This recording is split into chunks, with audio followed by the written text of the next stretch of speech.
Hi friends, welcome back. News है, भारत का फैसला मानने से कनाडा के पीएम जस्टिन ट्रूडो ने साफ इनकार कर दिया। अब भारत की एक नहीं सुनेंगे। अच्छा, मत सुनो, फिर भारत तुमको बताता है। भाई देखें ज़रा क्या चल रहा है ये। तो वीडियो शुरू करते हैं। वीडियो शुरू करने से पहले अगर आप चैनल पर नए हो और आपने अभी तक सब्सक्राइब नहीं किया तो जल्दी से पहले सब्सक्राइब के बटन और बेल आइकन को क्लिक कर लो ताकि आपको हमारे सारे न्यू वीडियोस के नोटिफिकेशन मिल जाए जैसे हम अपलोड करें। अगर आपको वीडियो पसंद आता है प्लीज लाइक एंड शेयर। चलिए शुरू करते हैं। इनको तो मैं बस यही बोलना चाहूंगी, ये पुराना भारत नहीं है, ये नया भारत है जो बहुत आगे बढ़ रहा है। कल को जब तुम्हें जरूरत पड़ेगी ना तो तुम्हारी सारी अक्कड़ और हेकड़ी हम ही निकालेंगे। चलो शुरू करें। इस समय की सबसे बड़ी न्यूज कनाडा और भारत को लेकर आ रही है और ये न्यूज अपडेट लिंक्ड है G20 समिट के साथ और इसमें यूक्रेन का भी एक एंगल है। इस वीडियो में हम डिस्कस करेंगे कि किस तरह से कनाडा के प्राइम मिनिस्टर जस्टिन ट्रूडो अपनी पुरानी आदतों से बिल्कुल भी बाज नहीं आ रहे हैं और उन्होंने एक बार फिर से रंग में भंग डालने का काम कर दिया है और भारत की सरकार को टारगेट किया है। इसके साथ ही इस वीडियो में हम ये जानने और समझने की कोशिश करेंगे कि कौन से मुद्दे के ऊपर कनाडा के प्राइम मिनिस्टर जस्टिन ट्रूडो ने भारत के ऊपर हमला किया है और भारत को टारगेट किया है। अब जो G20 समिट भारत होस्ट कर रहा है उसके लिए एक एक करके दुनिया के कई सारे देशों के प्रेसिडेंट्स और प्राइम मिनिस्टर्स भारत आने यानी भारत को विजिट करने की कंफर्मेशन लगातार देते जा रहे हैं और उनमें से एक देश कनाडा भी है। कनाडा की सरकार की तरफ से भी आधिकारिक तौर पर घोषणा हो गई है कि कनाडा के prime minister Justin Trudeau G20 summit को अटेंड करने के लिए भारत आने वाले हैं। अब जस्टिन ट्रूडो के बारे में हम सबको एक बात पता है कि उनके कार्यकाल के दौरान भारत और कनाडा के जो आपस में संबंध है, जो भी दोनों देशों के बीच बायलैटरल रिलेशंस हैं, वो काफी अफेक्ट हो रहे हैं और दोनों देश काफी दूर चले गए हैं क्योंकि Canadian PM Justin Trudeau Khalistani supporter हैं। वो कनाडा के अंदर न सिर्फ खालिस्तानी रैलीज में जाकर वहाँ पर हिस्सा लेते हैं, खालिस्तानियों को संबोधित करते हैं, बल्कि सिख फॉर जस्टिस और बाकी कई सारे खालिस्तानी संगठनों को कनाडा की धरती के ऊपर वहाँ पर बहुत ही स्मूथली ऑपरेट करने के लिए भी परमिशन देते रहे हैं। इससे पहले आपको याद होगा जब भारत के अंदर फार्मर्स प्रोटेस्ट हुए थे यानी जो किसान आंदोलन हुआ था, उस समय भी कनाडा के प्राइम मिनिस्टर जस्टिन ट्रूडो ने उसके ऊपर एक कमेंट किया था, जबकि जो ये फार्मर्स प्रोटेस्ट हुए थे वो कम्प्लीटली भारत का इंटरनल मैटर था। और इस बार भी जस्टिन ट्रूडो ने भारत को टारगेट किया है और भारत के लिए एक स्टेटमेंट जारी की है। लेकिन इस बार खालिस्तान इशू, पंजाब या फिर सिख माइनॉरिटीज को लेकर भारत के ऊपर हमला नहीं किया गया है, बल्कि जस्टिन ट्रूडो ने भारत को यूक्रेन को लेकर टारगेट किया है। अच्छा। अभी हमें पता है कि इस साल की G20 की प्रेसिडेंसी भारत के पास है, जिसके चलते जो G20 समिट है उसको भी भारत ही होस्ट कर रहा है। और इस समिट में G20 सदस्य देशों के अलावा कौन कौन से देशों को इन्वाइट करना है, इस चीज का फैसला करने की ताकत भी भारत के पास ही है। और भारत अपनी मर्जी से जिन भी देशों के साथ हमारे अच्छे संबंध हैं और जो G20 में नहीं है उनको इनवाइट कर रहा है। अब हुआ क्या कि अमेरिका और वेस्टर्न देशों के काफी ज्यादा इंटरनेशनल प्रेशर के बावजूद भारत की सरकार ने इस साल के G20 समिट में यूक्रेन के प्रेसिडेंट व्लादिमीर ज़ेलेंस्की को बिल्कुल भी इनवाइट नहीं किया और न ही यूक्रेन के प्रेसिडेंट व्लादिमीर ज़ेलेंस्की को इस साल के G20 समिट को ऑनलाइन वर्चुअल मोड से एड्रेस करने की परमिशन दी। और खबर निकल कर आ रही है कि इस साल के G20 समिट में व्लादिमीर ज़ेलेंस्की का कोई भी प्री रिकॉर्डेड मैसेज भी प्ले नहीं किया जाएगा, जबकि पिछले साल इंडोनेशिया के बाली में जो G20 समिट हुआ था उसमें व्लादिमीर ज़ेलेंस्की यानी कि यूक्रेन के प्रेसिडेंट ने उस समिट को ऑनलाइन वर्चुअल मोड से एड्रेस किया था।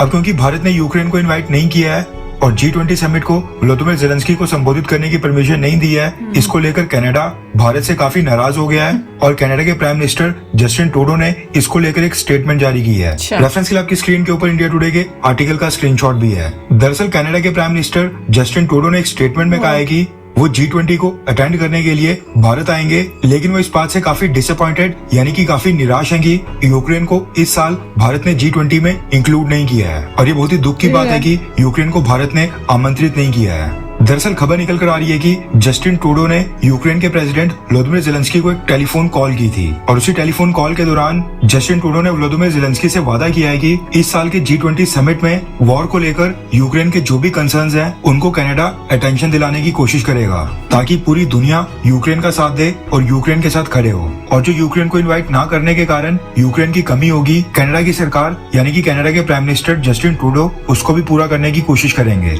रिपोर्ट्स के मुताबिक कनेडियन पीएम जस्टिन ट्रूडो ने कहा कि वो इस साल G20 समिट को अटेंड करने के लिए भारत जाएंगे, लेकिन वो इस बात से काफी निराश और दुखी हैं कि वहाँ पर व्लादिमीर ज़ेलेंस्की नहीं होंगे।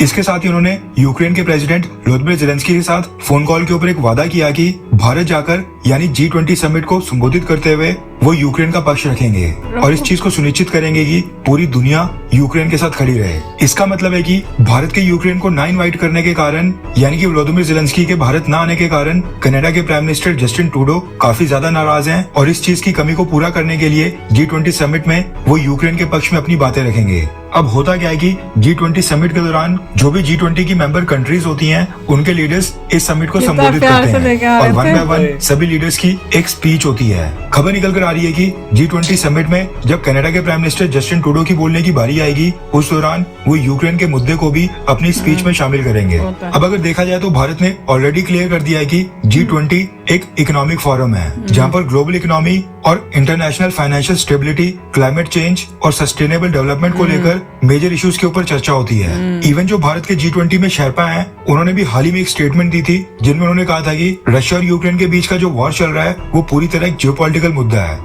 और इस तरह के मुद्दे यूनाइटेड नेशंस यानी कि संयुक्त राष्ट्र में जाकर उठाने चाहिए। लेकिन इसके बावजूद कनाडा की सरकार और कनाडा के प्राइम मिनिस्टर की तरफ से ये स्टेटमेंट आना कि उनको G20 के मंच के ऊपर यूक्रेन की कमी खलेगी और वो यूक्रेन का पक्ष वहाँ पर रखेंगे, ये साफ दर्शाता है कि यूक्रेन आज की डेट में भारत को काफी अंडरमाइन कर रहा है। वैसे अगर देखा जाए तो यूक्रेन को इनवाइट ना करना, वो भी इतने ज्यादा इंटरनेशनल प्रेशर के बीच, ये वाकई में मोदी सरकार का काफी बोल्ड स्टेप है। मैं बोलने वाली थी, कई सारे वेस्टर्न और यूरोपियन देश भारत के इस फैसले से काफी नाराज हैं। लेकिन करें भी क्या, अब यूक्रेन के खातिर भारत के साथ वो अपने संबंधों को तो खराब करेंगे नहीं। आपकी जानकारी के लिए बता दूं कि न सिर्फ पिछले साल के G20 समिट में जो कि इंडोनेशिया के बाली में हुआ था, बल्कि जो इस साल का G7 का समिट हुआ था जो कि जापान ने होस्ट किया था, वहाँ पर भी यूक्रेन को इन्वाइट किया गया था। वैसे इस साल का G20 समिट जो भारत को होस्ट करना है वो अभी हुआ नहीं है, अभी भी उसमें 10 से 12 दिन है। ऐसे में कुछ भी नहीं कहा जा सकता है क्योंकि जियोपॉलिटिक्स और इंटरनेशनल पॉलिटिक्स में सब कुछ पॉसिबल है।